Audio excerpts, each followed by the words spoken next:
Hello friends, welcome to Pragya smart classes. आज हम reasoning का थर्ड लेक्चर स्टार्ट करने जा रहे हैं। अभी आपने दो लेक्चर में देखा था डाइस के बारे में। डाइस भी हमारा दो प्रकार का आप सीख चुके हैं, पहला क्लोज डाइस, दूसरा ओपन डाइस। तो आज हम रीजनिंग का नया चैप्टर स्टार्ट करने जा रहे हैं जिसका नाम है बैठक व्यवस्था या सिटिंग अरेंजमेंट। सिटिंग अरेंजमेंट काफ़ी उन टॉपिक में शामिल है जो बार बार एग्जाम में पूछे जाते हैं, और यह आपने अगर एक बार सीख लिया तो एक क्वेश्चन से आपको चार क्वेश्चन रहते हैं। मतलब अगर आपने एक सिटिंग अरेंजमेंट सॉल्व कर ली तो उससे तकरीबन 4 से 5 क्वेश्चन इजीली आप टिक कर सकते हैं। यह बहुत ही इजी होती है, बस इसके सिर्फ बेसिक कॉन्सेप्ट पे आपको ध्यान रखना है, सिर्फ बेसिक को लेके चलना है और आप इजीली कर सकते हैं। तो आइए स्टार्ट करते हैं। अगर बैठक व्यवस्था की बात करें तो यह दो प्रकार की होती है, पहली क्लोज और दूसरी ओपन।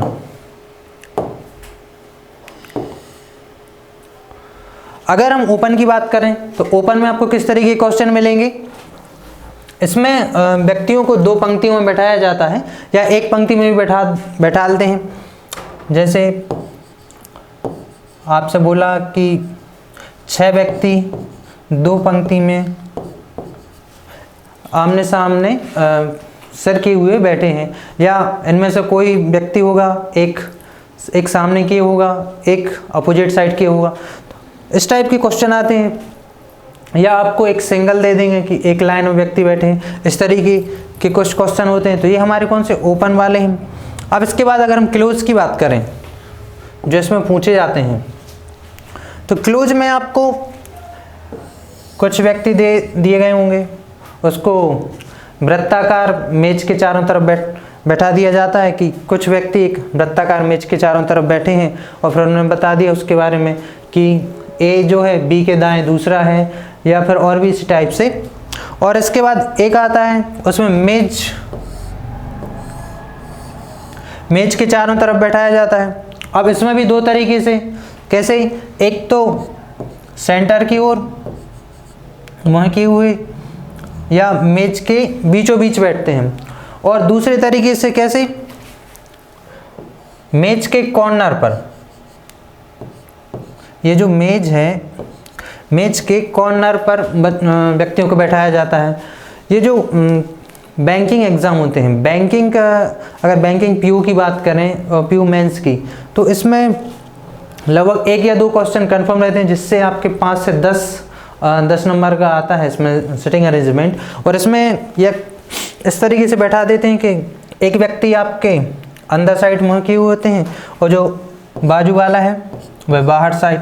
ये काफ़ी टफ क्वेश्चन होते हैं, इनको कमांड लाना पड़ता है बार बार प्रैक्टिस करने के बाद, तब कहीं जाकर आपके हैबिट में आते हैं। ऐसे सर्कल में भी हम बात करें तो केंद्र की ओर मुख करके भी पूछे जाते हैं, और कुछ केंद्र के अपोजिट साइड भी। लेकिन अगर हम एमपी कांस्टेबल की बात करें तो एमपी कांस्टेबल में इतने डीप क्वेश्चन नहीं आते।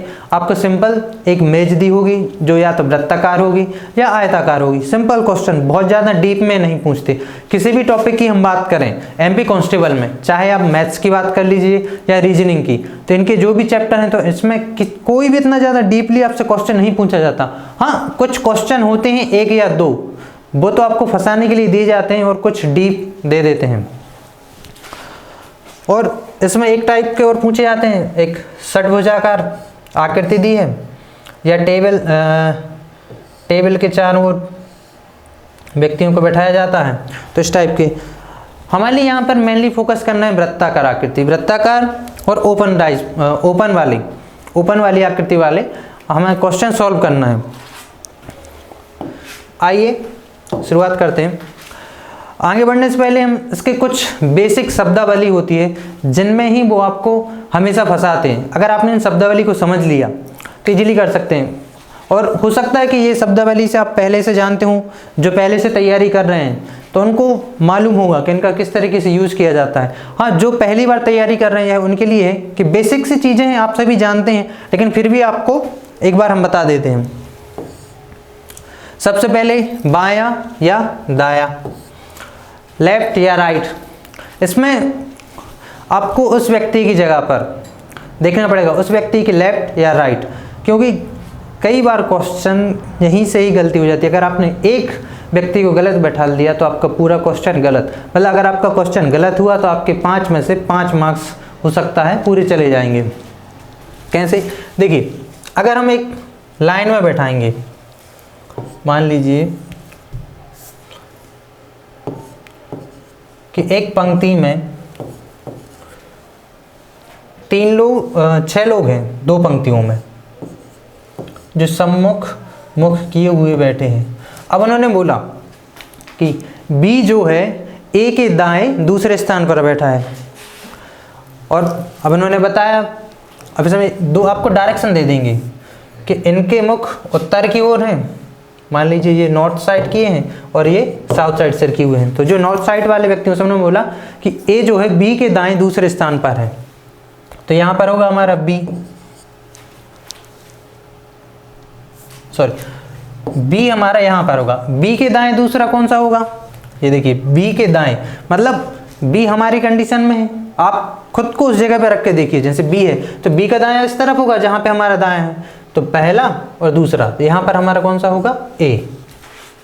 और अगर यही बात वो बोलें जो दक्षिण दिशा की ओर मुँह किए हुए हैं कि यहाँ पर ए जो है बी के दाएं दूसरे स्थान पर है, तो अब बी, अब ध्यान दीजिए, यहाँ पर तो आपका मुँह उसी व्यक्ति के हिसाब से, लेकिन यहाँ पर वो अपोजिट डायरेक्शन में हो जाएगा। तो यहाँ पर कैसे बैठाएंगे? तो आपको ध्यान रखना होगा कि बी का मुख नीचे साइड है, अब बी यहाँ पे होगा। जब बी यहाँ पे है तो इसका दायां किस तरफ होगा? इस तरफ, तो बी के दाएं दूसरा, ये हो जाएगा हमारा बी का दाएं दूसरा यहाँ पर होगा। तो यहाँ पे ही मिसकन्फ्यूजन होता है, तो बायां और दायां इसको आप जरूर ध्यान रखिए, क्योंकि ये क्वेश्चन होते तो सिंपल है, लेकिन सिर्फ आपको वर्डिंग में ही कंफ्यूज किया जाता है। अब अगला देखिए, पड़ोसी या निकटवर्ती। पड़ोसी आप सभी जानते हैं, जैसे मान लीजिए सर्कल है, अब इसमें केंद्र की मुख किए हुए कुछ लोग बैठे हैं। अब उन्होंने बोला बी जो है ए का पड़ोसी है, तो मान लीजिए ए हमारा यहाँ पर है, तो बी कहाँ है? बी इस तरफ भी हो सकता है और इस तरफ भी हो सकता है, जब तक कि उसकी डायरेक्शन क्लियर ना दिया हो कि वह दाएं हैं कि बाएं हैं। तो पड़ोसी या निकटवर्ती, देखो बी जो ए का निकटवर्ती भी है और पड़ोसी भी है। अब बीच में हम कह सकते हैं, कैसे?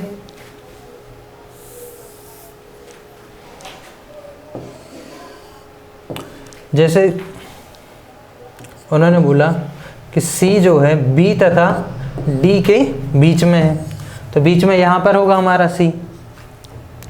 ठीक है।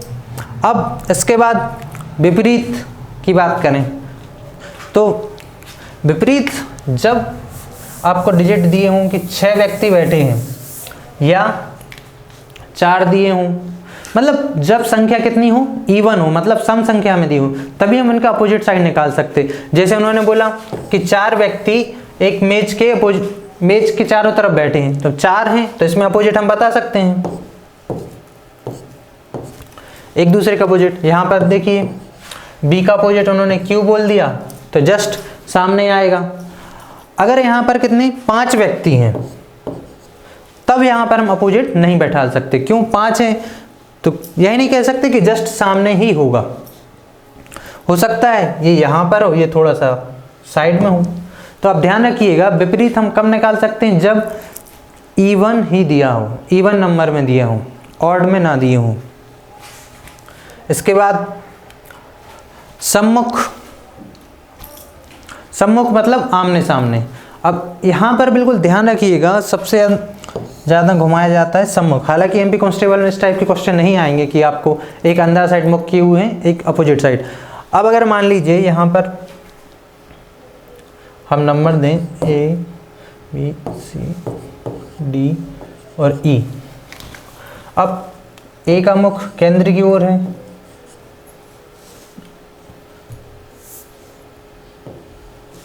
यहाँ देखिए, और बी का मुख अपोजिट साइड है और ई का मुख भी बाहर साइड है।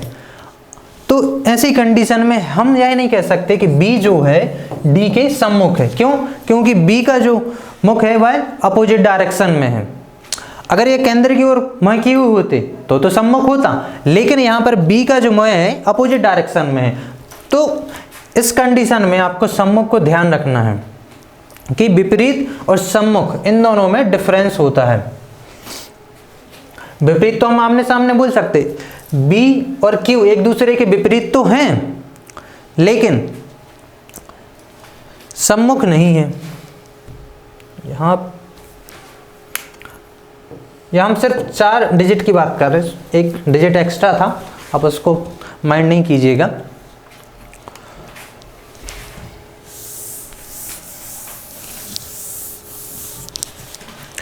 इसके बाद अगर हम बात करें, हमारा जो सबसे ज़्यादा क्वेश्चन आपको फंसाएगा, सबसे ज़्यादा, वह होता है जो या जो की या जिसकी। सबसे ज़्यादा यह क्वेश्चन हमारा कंफ्यूज करता है, मतलब क्वेश्चन में आपको फंसाया जाता है। कहाँ पर? कि जहाँ जो की, जिसकी और जो लिखा है वहाँ पर। कैसे?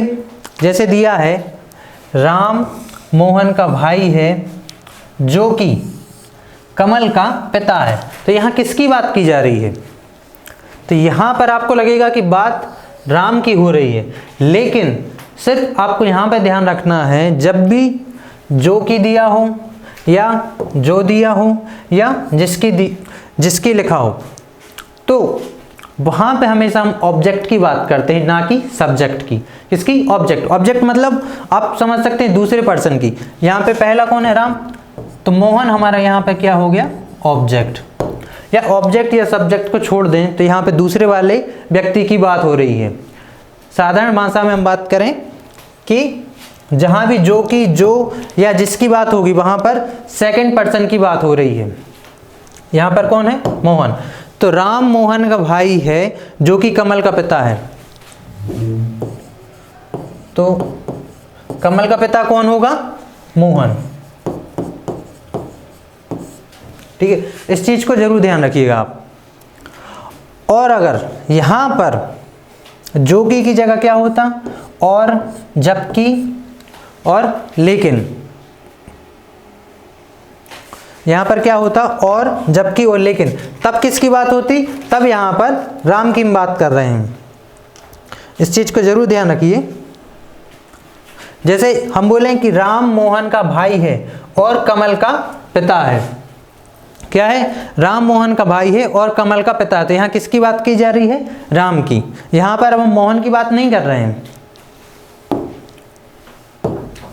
देखिए एक बार फिर से समझ लीजिए कि जब भी हम जो की और जिसकी बात करेंगे या अकेला जो भी लिखा हो, तो वहाँ हम किसकी बात करेंगे? हमेशा दूसरे व्यक्ति की बात करेंगे।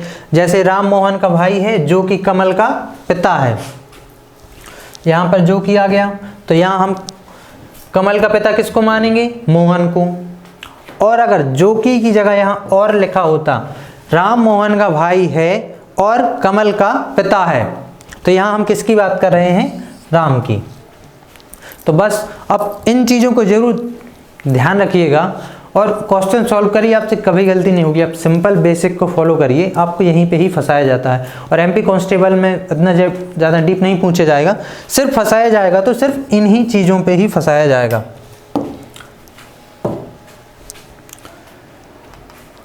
चलिए आगे बढ़ते हैं। और एक चीज़ और आपको हम बता दें कि जो हमारी क्लासेस हैं, अब मंडे से इसकी टाइमिंग चेंज हो जाएगी।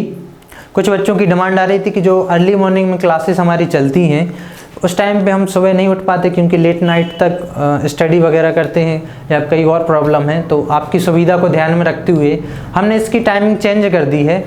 अब मंडे से आपको ये सारी क्लासेस 12 बजे से कंटिन्यू 4 बजे तक मिलेंगी, मतलब लगातार आपको 4 घंटे की क्लास दी जाएगी।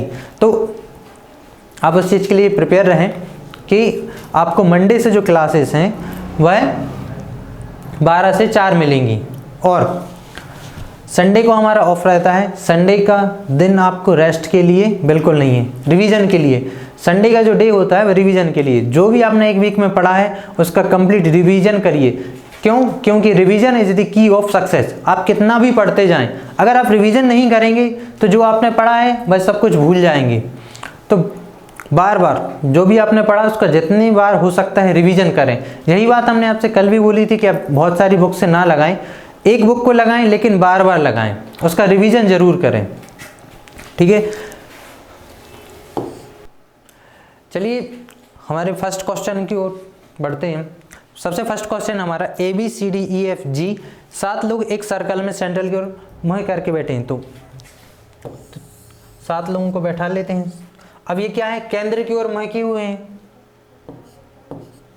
1 2 3 4 5 6 और 7। ठीक है, शुरुआत देखिए। सबसे पहला क्या है, क्या दिया उन्होंने, FG के राइट में सेकंड है, तो G सबसे नीचे लेंगे। क्यों? और एक चीज ध्यान रखिए, आप हमेशा नीचे से शुरुआत करिएगा। क्यों? क्योंकि G का जो राइट है वही हमारा राइट है, G का जो लेफ्ट है वही हमारा लेफ्ट है। तो F क्या है, G के राइट में सेकंड, तो फर्स्ट सेकंड, यहाँ पे हमारा क्या आ जाएगा, F। अब सेकंड लाइन क्या है, D E और A के बीच में है। D जो है हमारा E और A के बीच में है, लेकिन इनकी पोजीशन कंफर्म नहीं है। यहाँ पर भी A हो सकता है और E हो सकता है, यहाँ पर भी A और E हो सकता है। ठीक है, इसके बाद अगली लाइन, E G के राइट में फोर्थ और C का पड़ोसी। G के राइट में फोर्थ, फर्स्ट सेकंड थर्ड और फोर्थ, ये हमारा E हो गया। और यहाँ पर क्या है, C का पड़ोसी, तो C इस साइड भी हो सकता है और इस साइड भी हो सकता है। अब ये देखिए बीच में इन्होंने क्या दिया है कि A और E के बीच में कौन सा है हमारा, D। तो E यहाँ पर है, अगर हम D को बीच में रखेंगे और यहाँ पे A तो हम रख नहीं सकते, क्यों, यहाँ पर F है, तो हमारा कहाँ पे आ जाएगा, A यहाँ आ जाएगा और D हमारा यहाँ पर होगा। मतलब यहाँ पर C की पोजीशन हट गई, ये कंफर्म हो गया। अब C हमारा कहाँ हो जाएगा, यहाँ पर।